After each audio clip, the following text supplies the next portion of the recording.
مرزا صاحب کی تقریباً 84 تصانیف ہیں۔ ان تصانیف کو جماعت احمدیہ نے روحانی خزائن کے نام سے جمع کر دیا ہے۔ مرزا صاحب کی تصانیف کے اہم موضوعات یہ ہیں: نمبر 1، وفات مسیح۔ نمبر 2، اپنی نبوت کے دلائل۔ نمبر 3، اپنے الہامات۔ نمبر 4، آتھم اور محمدی بیگم کا جھگڑا۔ نمبر 5، پیش گوئیاں۔ نمبر 6، مخالفین کو گالیاں۔ اور نمبر 7، تاج برطانیہ کی مداح اور اظہار وفاداری۔ مرزا صاحب کی کتابوں میں جو چیز بہت واضح طور پر موجود نہیں ہے وہ ہے آج کے انسان کی مشکلات کا حل۔ چونکہ مرزا صاحب کا سارا مشن اپنی ذات اور خاندان تک محدود تھا، لہٰذا جو کچھ انہوں نے لکھا ہے اسی مشن کو سامنے رکھ کر لکھا ہے۔ تفسیر، حدیث، فقہ اور تاریخ کو وہ صرف ایک ہی مقصد کے لیے استعمال کرتے ہیں، اور وہ ہے اپنی نبوت اور مجددیت کو ثابت کرنا۔ وفات مسیح جیسے مسائل کو تو انہوں نے اس قدر اہمیت دی ہے کہ ان کی کتب میں سے شاید ہی کوئی کتاب اس بحث سے خالی ہو، لیکن اس کے برعکس زندہ مسائل جن پر قومی ترقی و تنزل کا دار و مدار ہے مرزا صاحب کی توجہ سے محروم رہے۔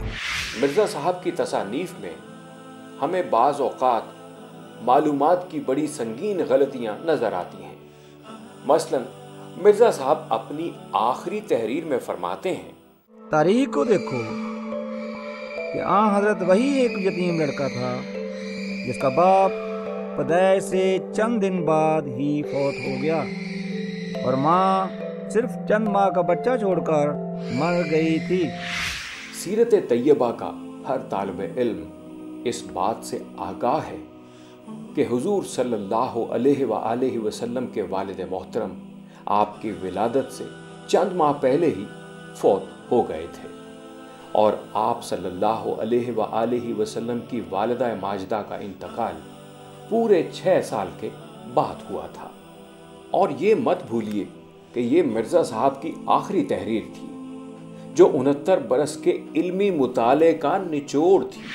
ایک اور جگہ مرزا صاحب فرماتے ہیں: اور پھر دیکھا کہ خارزم بادشاہ جو بو علی سینا کے وقت میں تھا، جبکہ تاریخی حقیقت یہ ہے کہ بو علی سینا خازم شاہی خاندان کے ظہور سے 42 برس پہلے ہی فوت ہو چکے تھے۔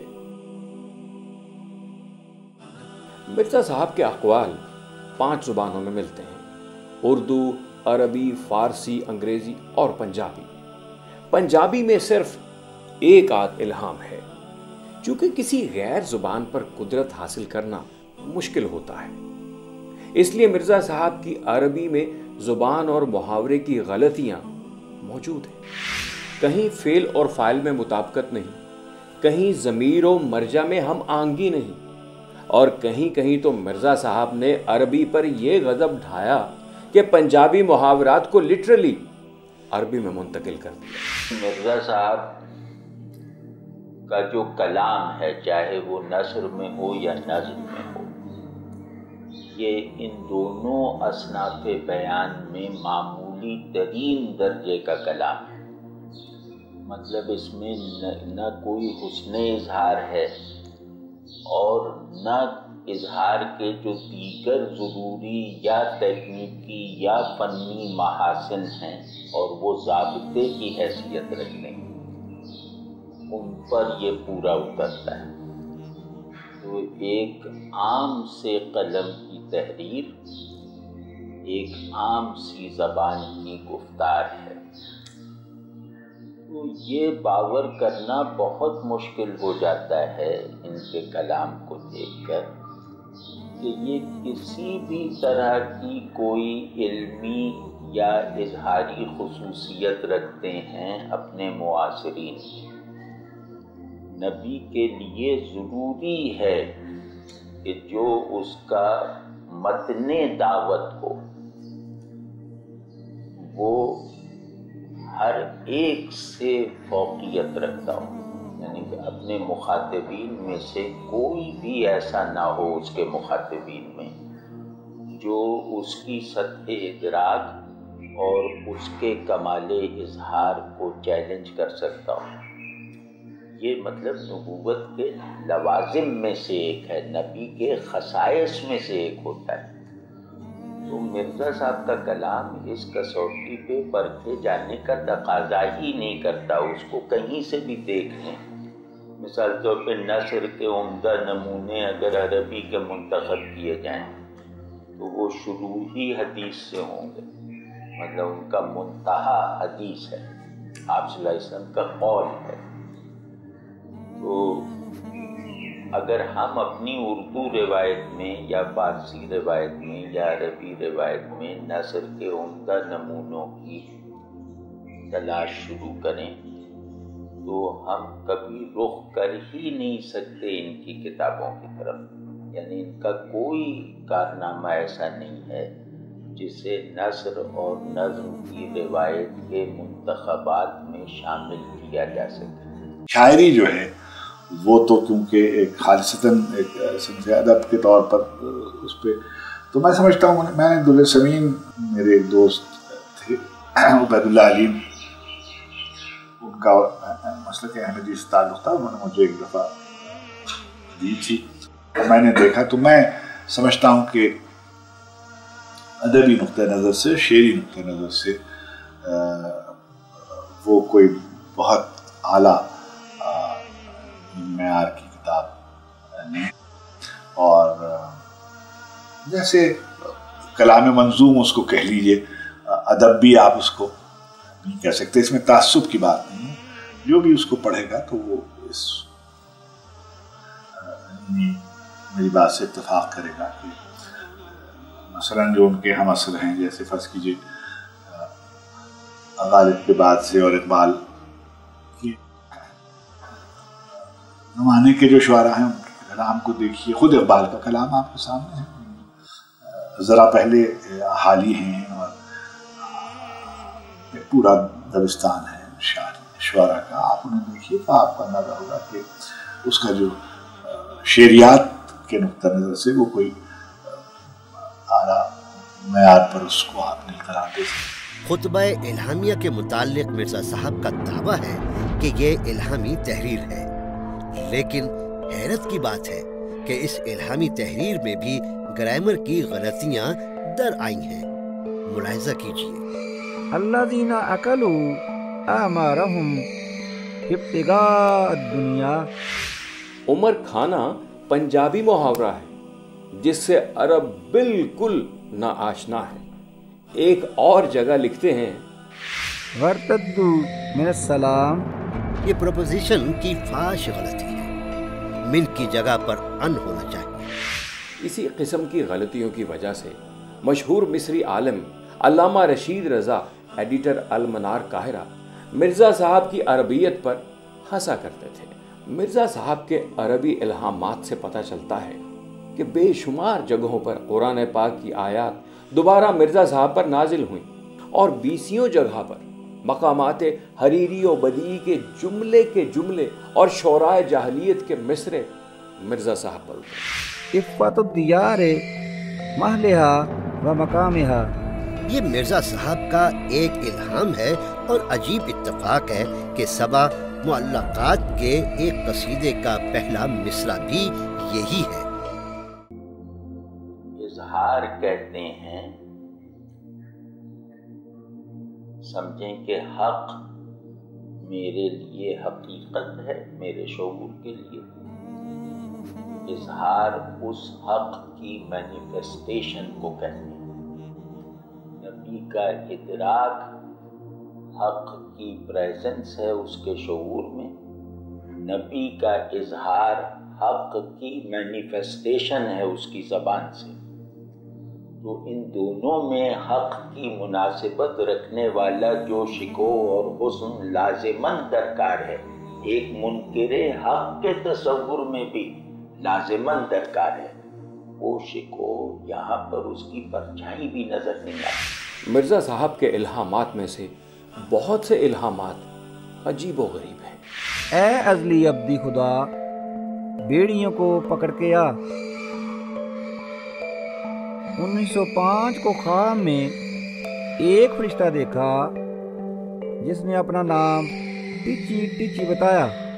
اتنے میں 3 فرشتے آسمان سے آئے، ایک کا نام خریتی تھا۔ 24 فروری کو حالت کشفی میں جبکہ طبیعت ناساز تھی، ایک شیشی دکھائی گئی جس پر لکھا تھا خاکسار پیپرمنٹ۔ حقیقت تو یہ ہے کہ مرزا صاحب نے اپنے ان الہامات کے ذریعے سے وحی، رسالت اور مذہب کو بچوں کا کھیل بنا دیا۔ یہ تو وہ الہامات تھے جو عجیب و غریب تھے، لیکن مرزا صاحب کے ہاں ایسے الہامات بھی موجود ہیں جو سرے سے ہی لغو، بے معنی اور مہمل ہیں۔ ملاحظہ کیجیے۔ اور ان کی روح کو خدا تعالیٰ کی روح کے ساتھ وفاداری کا ایک راز ہوتا ہے۔ فی شائل مقیاس ایلی ایلی لما سبقتانی ایلیوس ہو وشانا ناسا پریشن عمر پیراتوس یعنی پڑاتوس یعنی پلاتوس۔ اب دیکھیں جی کہ ایک کامن سینس والا آدمی جو ہے وہ جب کوئی بات کرتا ہے تو اس سے جو ہے اس کی زبان سے جو بات نکلتی ہے اس کی کوئی بنیاد ہوتی ہے اور اس کا کوئی معنی ہوتا ہے۔ اگر وہ بے معنی سی باتیں کرے، مثلا یہ کہ اس کے الفاظ جو ہیں وہی بے موقع ہیں، یا جو عبارت بولتا ہے یا جو وہ لکھتا ہے وہ بھی سیدھے جملے نہیں ہیں، ان میں بھی ٹیڑھا پن ہے، تو اب یہ اس قسم کی چیزیں جو ہیں، یہ جو نبوت کا آدمی دعوت کرتا ہے اس کو یہ چیزیں ذہن میں دیتی ہیں۔ مرزا صاحب نے جو زمانے جن میں ان کو الہام ہوتا تھا، حالانکہ یہ تاریخ ثابت کرتی ہے کہ ہر نبی جو ہے وہ اپنی قوم کی زبان میں اس کے پاس پیغام آتا تھا، تو کوئی نبی ایسا نہیں ہوا کہ نبی تو آئے ہندوستان میں اور بجائے وہ ہندوستان کی کسی بولی کے کوئی جو ہے وہ چین کی زبان میں اس پر وہی آتی ہوئی، ایسے کہیں نہیں ہوا۔ تو جو جس قوم سے نبی ہوتا تھا تو لکل امت رسول، قرآن میں بھی کہا گیا ہے کہ ہر قوم جو اس کا رسول ہے، اور پھر یہ بھی کہا کہ وما ارسلنا من رسول الا بلسان قومہ، کہ ہم نے جو بھی رسول بھیجے وہ ان کی اپنی زبان میں بات کرتے تاکہ اللہ کی بات صحیح طور پر پہنچ سکے۔ رسول اللہ صلی اللہ علیہ وسلم فرمایا کہ میں سب سے زیادہ فصیح ہوں، یعنی میرے جیسا حق کا حسن اظہار کرنے والا کوئی نہیں۔ فصاحت کہتے ہیں حسن اظہار کو، کمال اظہار کو۔ تو ان کی تحریریں ناہموار ہیں، نثر میں ہوں تو ناہموار ہیں، ان میں زبان و بیان کی غلطیاں ہیں۔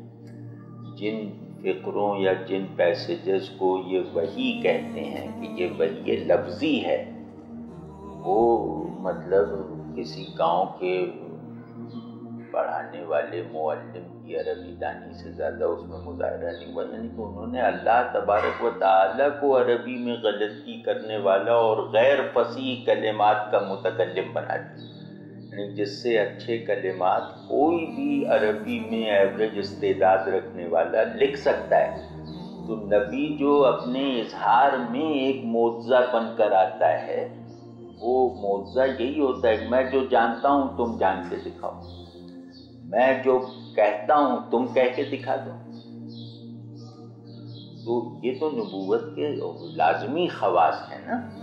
تو مرزا صاحب کوئی ایسی چیز نہیں جانتے جن سے بہت زیادہ جاننے والے لوگ ہزاروں کی تعداد میں موجود نہ ہوں، بہت زیادہ جاننے والے۔ مرزا صاحب کوئی ایسی چیز نہیں جانتے جو غلطی یا نقص سے پاک ہو۔ مرزا صاحب جو کچھ بھی لکھتے ہیں ان میں سے کوئی ایک پیرا بھی ایسا نہیں ہے جس کو کوئی ادیب رشک کی نظر سے دیکھے، ان کا کوئی ایک شعر ایسا نہیں ہے جسے شاعری کے کسی بھی انتخاب میں شامل کیا جا سکے۔